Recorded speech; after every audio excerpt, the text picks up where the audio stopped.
Hello students, good evening. Welcome back to my channel DK English classes. Students, आज फिर से मैं आप सभी के लिए लेकर के आया हूं एक बेहद ही इंटरेस्टिंग टेंस जिसका नाम है future continue tense. Students, future continue tense future का सेकंड पार्ट है। इससे मेरी पहले वाली जो वीडियो थी उसमें मैंने फ्यूचर सिंपल टेंस के बारे में अच्छे से समझाया है, और उससे पहले मेरी जो 8 वीडियोस थी उसके अंदर मैंने प्रेजेंट के 4 पार्ट्स और पास्ट के 4 पार्ट्स को डिटेल में और अच्छे से समझाने की कोशिश की है। स्टूडेंट्स, आज ये हमारा 10वां टेंस है, यानी फ्यूचर का सेकंड टेंस, जिसका नाम है फ्यूचर कंटिन्यू टेंस। स्टूडेंट्स, इस टेंस को समझने से पहले हमें ये जानना जरूरी है कि किस टाइप के सेंटेंसेस में फ्यूचर कंटिन्यू टेंस होता है। इसके लिए हमें इसकी पहचान पे गौर करना होगा। तो बोर्ड पे आप देखिए, इसकी जो पहचान होती है वो वाक्य के अंत में रहा होगा, रही होगी, रहे होंगे, कुछ इस टाइप से इसकी पहचान रहती है। यानी फ्यूचर कंटीन्यूअस टेंस में ये जो पहचान आप देख पा रहे हो कि आने वाला जो समय है, फ्यूचर टेंस है, उसमें किसी काम के होने की, कंटिन्यू रहने की हम जस्ट इमेजिनेशन करते हैं, कल्पना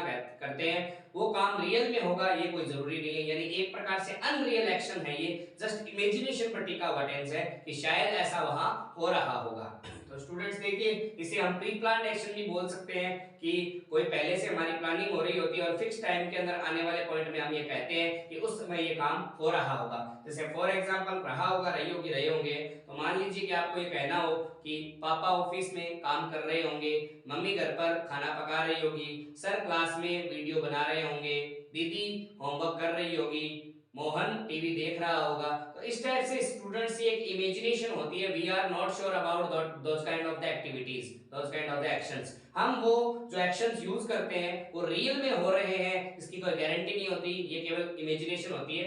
तो ऐसे सेंटेंसेस स्टूडेंट्स फ्यूचर कंटिन्यूअस कहलाते हैं। तो इसकी पहचान रहेगी रहा होगा, रही होगी, रहे होंगे। बट हम इजीली इस पैटर्न को यूज करके सेंटेंसेस बना सकते हैं। बहुत ही आसान टेंस है, कोई ज्यादा डिफिकल्ट नहीं है। तो देखिए इसका पैटर्न क्या होता है students. Subject plus will be shall be का यूज किया जाता है, प्लस वर्ब की फर्स्ट फॉर्म प्लस आईएनजी और ऑब्जेक्ट होता है। Students, will be shall be यानी शैल विल के बारे में मैंने अपनी पिछली वीडियो में भी बताया था, जब मैंने फ्यूचर सिंपल टेंस समझाया था कि शैल और विल का यूज हम बेसिकली जो सिंगुलर और प्लूरल हेल्पिंग वर्ब होती है उस तरीके से यूज नहीं होता है। इसके अंदर आई और वी के साथ बेसिकली शेयर का यूज किया जाता है और विल का यूज अदर सब्जेक्ट्स के साथ किया जाता है। उसके बाद में पैटर्न को हम अप्लाई करके सेंटेंस बना सकते हैं। स्टूडेंट्स, तो देखिए मेरा पहला एग्जांपल है, वह टीवी देख रही होगी। ये एक इमेजिनेशन है, हम श्योर नहीं है कि रियल में वो टीवी देख रही होगी क्या। तो वह टीवी देख रही होगी, इसका सेंटेंस इंग्लिश में बनेगा, वह हमारा सब्जेक्ट है तो इसे इंग्लिश में शी कहेंगे, क्योंकि यहाँ पे देख रही होगी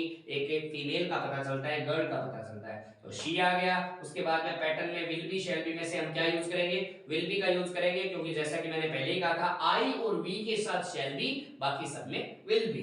तो शी के साथ विल बी लगेगा अकॉर्डिंगली, तो शी विल बी। उसके बाद में अकॉर्डिंग टू पैटर्न वर्ब की first form plus ING. Verb इसमें स्टूडेंट्स टीवी देखने का हो रहा है, देखने को नॉर्मली तो स्टूडेंट सी कहा जाता है, बट जब आंखों पे जोर पड़ता है या हम कोई मूवी देख रहे होते हैं, हम कोई इस टाइप से डिस्प्ले देख रहे होते हैं, तो उस वक्त स्टूडेंट्स वॉच का यूज किया जाता है, सी का यूज नहीं किया जाता। So she will be watch, watch plus ING watching हो गया, शी विल बी वॉचिंग और हमारा ऑब्जेक्ट क्या है, टीवी। तो she will be watching TV, वह टीवी देख रही होगी। ये हमारा सेंटेंस अफर्मेटिव हो गया है, जिसको हम हिंदी में सकारात्मक कहते हैं या स्वीकारात्मक कहते हैं। इस सेंटेंस को स्टूडेंट्स हम नेगेटिव में कैसे बना सकते हैं, हिंदी में कहेंगे वह टीवी नहीं देख रही होगी। तो स्टूडेंट्स, मैंने पहली वीडियोस में भी बताया है कि नोट का यूज हम बेसिकली कहाँ करते हैं, जब भी कोई हेल्पिंग वर्ब होती है उस हेल्पिंग वर्ब के बाद में हम नोट का यूज करते हैं। बट यहाँ एक चीज का और भी ख्याल रखना है कि जो नोट है यहाँ कंपाउंड हेल्पिंग वर्ब का यूज हो रहा है, विल बी का यूज हो रहा है। तो जो विल बी है उसमें जो पहली विल है उसके बाद में नोट लगाएंगे, दोनों के बाद में हम नोट नहीं लगाएंगे।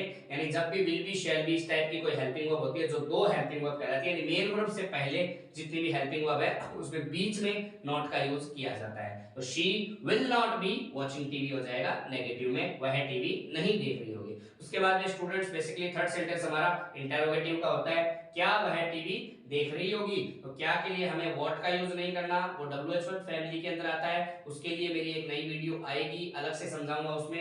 अभी मैं आपको बता रहा हूं कि केवल आगे क्या होता है, तो हम हेल्पिंग वर्ब को आगे लाते हैं। तो क्या वह टीवी देख रही होगी, उसके लिए इसकी हेल्पिंग वर्ब विल है, तो विल को आगे ले आइए, यानी जो अफर्मेटिव सेंटेंस है इसमें विल उठा के आगे ले आइए, बाकी सेंटेंस एज इट इज रख दीजिए, ये हमारा इंटरोगेटिव हो जाएगा। So will she be watching TV, यानी बी कहीं नहीं जाएगा, केवल विल उठ करके आगे आ जाएगा, तो will she be watching TV, क्या वो टीवी देख रही होगी। इसके बाद में स्टूडेंट्स इसका इंटरोगेटिव नेगेटिव करेंगे तो नॉट एक्स्ट्रा लगा देंगे। यानी मैंने हमेशा बताया हुआ है, कई बार मैंने पहली वीडियोस में भी यही बताया कि जब भी अपन इंटरोगेटिव से इंटरोगेटिव नेगेटिव सेंटेंस बनाते हैं तो आपको ज्यादा डिफरेंट नहीं करना, आपको केवल सब्जेक्ट के बाद में नॉट लगा देना है। तो will she not be watching TV, यानी एक सब्जेक्ट के बाद में एक नॉट एक्स्ट्रा लगाते ही हमारा सेंटेंस इंटरोगेटिव से इंटरोगेटिव नेगेटिव बन गया, जिसको हिंदी में कह सकते हैं क्या और नॉट दोनों ही आएंगे, क्या वह टीवी नहीं देख रही होगी। तो स्टूडेंट्स इस तरीके से हमने चारों सेंटेंस बना लिए हैं। वह टीवी देख रही होगी, she will be watching TV.